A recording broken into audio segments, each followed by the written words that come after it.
Today we're going to be talking about filming locations for an 80s movie that in my opinion is extremely underrated. And what's wild about this is it stars an actor that's huge. As a matter of fact, it's got an all-star cast. This is another movie that I watched all the time when I was a kid. My brother and I would always quote it to each other. One character in particular. The movie that I'm talking about is the 1984 film Johnny Dangerously. And if you haven't seen it, it's a comedy, a spoof on old 1930s gangster movies, and it stars Michael Keaton as Johnny Kelly, aka Johnny Dangerously, but it also stars Mary Lou Henner, Joe Piscopo, Griffin Dunne, Danny DeVito, Dom DeLuise, Peter Boyle, Dick Butkus, Mr. Hand. Aloha, Mr. Hand.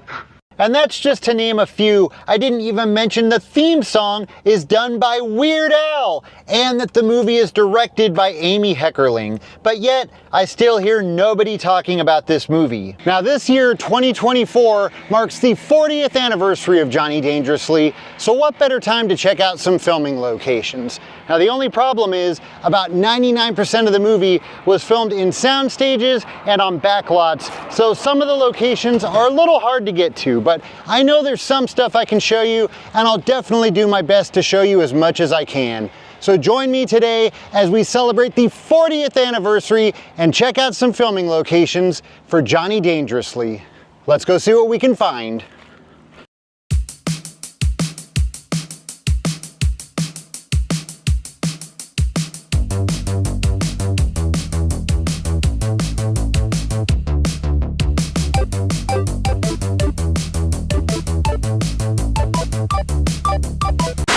The movie begins with Johnny Kelly inside his pet store where he catches a young man trying to steal a puppy. He then makes him sit and listen to his life story where he tells him all about his life in crime. Now, as I already mentioned, this movie is mostly filmed in sound stages and backlots, at least 2 different backlots, and we're gonna start with this one right here. This is Fox Studios, and a lot of the movie was filmed here at Fox Studios. And the building that was used for Johnny's pet store, it's still here. You can actually see the area where Johnny's pet store is from the sidewalk. This right here is the New York Street section of the backlot, and this was the building used for Johnny's pet store. Now, of course, it looks a little bit different. These facades are always changing, and it's been 40 years, but you can still match some stuff up.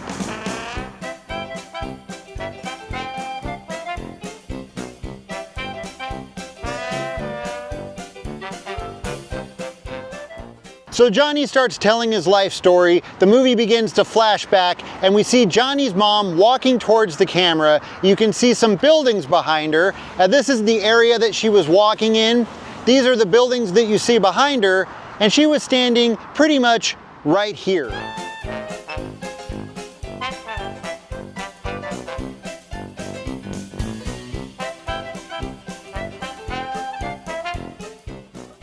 We then see a young Johnny Kelly standing on the street corner selling newspapers, and that was the same corner that we see behind Johnny's mom.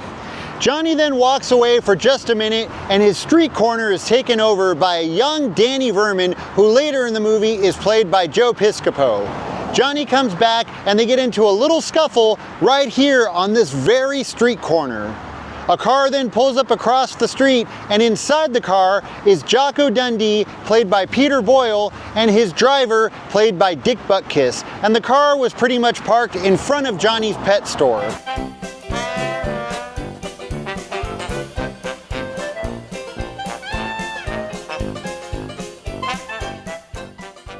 After Johnny has a quick talk with Mr. Dundee, we see Johnny run home to his apartment building, which was just a few feet away from the corner that he was selling newspapers on.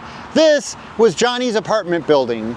And we see this building and the rest of this area a few more times throughout the movie.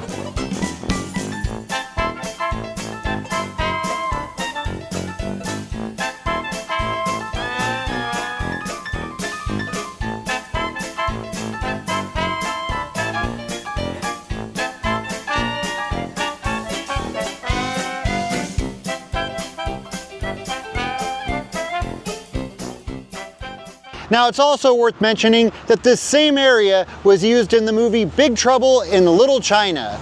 This building, which you can also see later in Johnny Dangerously, this building was the White Tiger in Big Trouble in Little China. And I talk about that in the filming location video that I did, which, just in case you haven't seen it, I'll put a link to it at the end of this video.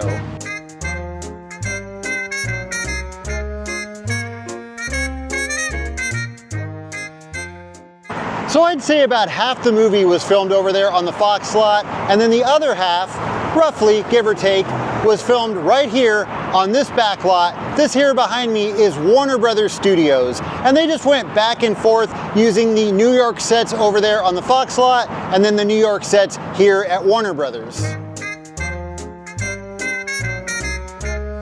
We see Johnny walking into Club 25.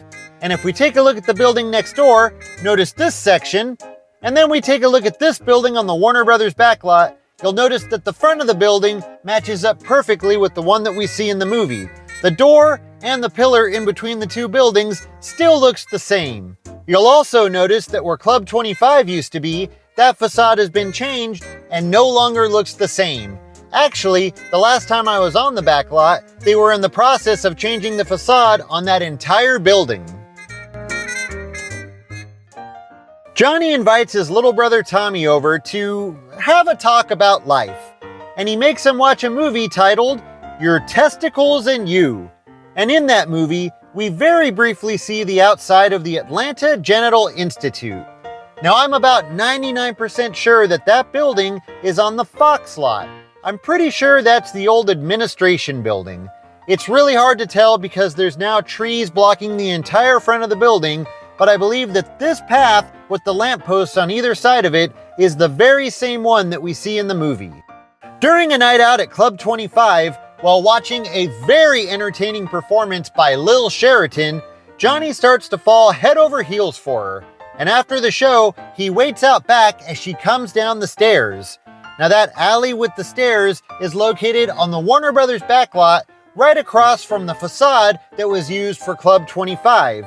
Now, notice that it still has the frame that held the Club 25 sign. It, of course, also still has the staircase, and the entire alley basically looks just like it did all those years ago. A bit later in the movie, we see Lil dropping Johnny off at work, and she drops him off in the very same alley.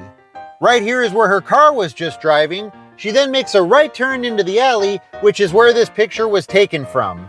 Johnny then makes his way through the war zone.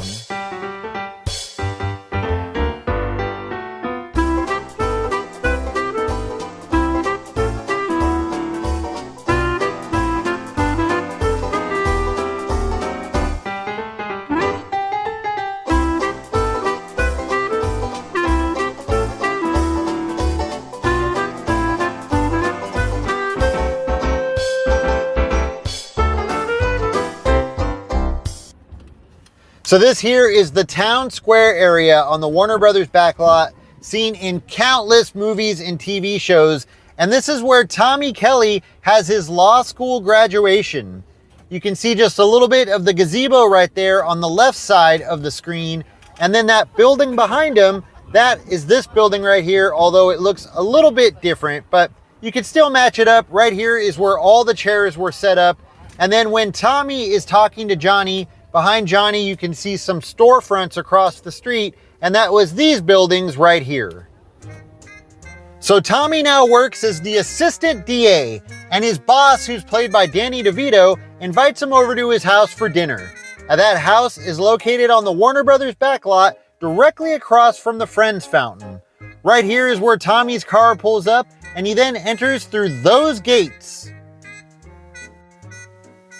There's an ongoing gag in this movie involving a little newsstand on the corner, and the man who runs it, played by Ray Walston, he keeps getting hit in the head with a stack of newspapers. It first cures his blindness, he then gets hit again and it causes him to go deaf, and so on and so on. You get the joke. And that newsstand was located right here on this corner, once again on the Warner Brothers backlot. And the way that we can really tell that this is the corner is by this building down here at the end of the street. And that brings us to our next location. You might recognize this building located on the Warner Brothers backlot as City Hall from the 1966 Batman TV series. And it was also City Hall in Johnny Dangerously. This is where Tommy first goes to work as the assistant DA, and this is also where Johnny and Lil go for Tommy's wedding, and Johnny's followed by Danny Verman. And it was right here on the front steps where Tommy confronts Johnny about being Johnny Dangerously.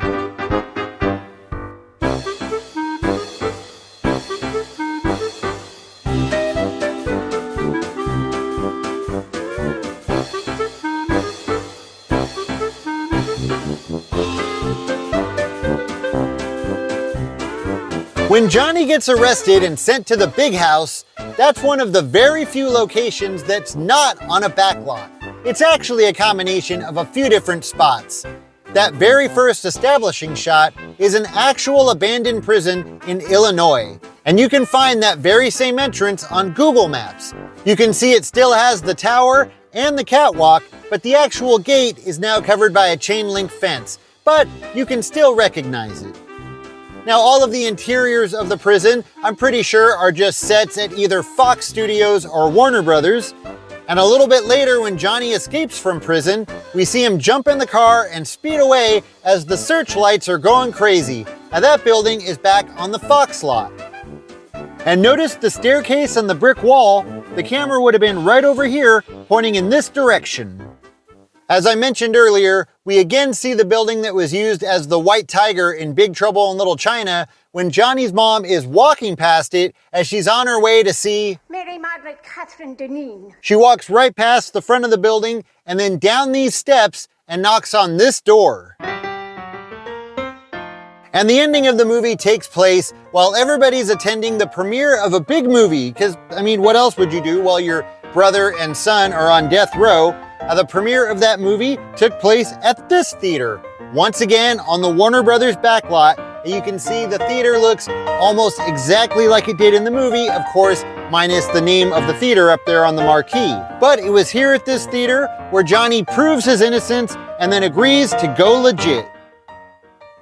Now, I know there's a few locations that I didn't find, like Johnny and Lil's apartment and Club Maroney, but like I already mentioned, these facades are always changing, and it has been 40 years, and some of these buildings might not even exist anymore. But I think we found the majority of the locations, and I had a lot of fun celebrating the 40th anniversary of Johnny Dangerously. Now, if you've never seen this movie or it's been a while, please go give it a watch. As always, thank you so much for watching, and I'll see you next time. You fucking sneaky bastard.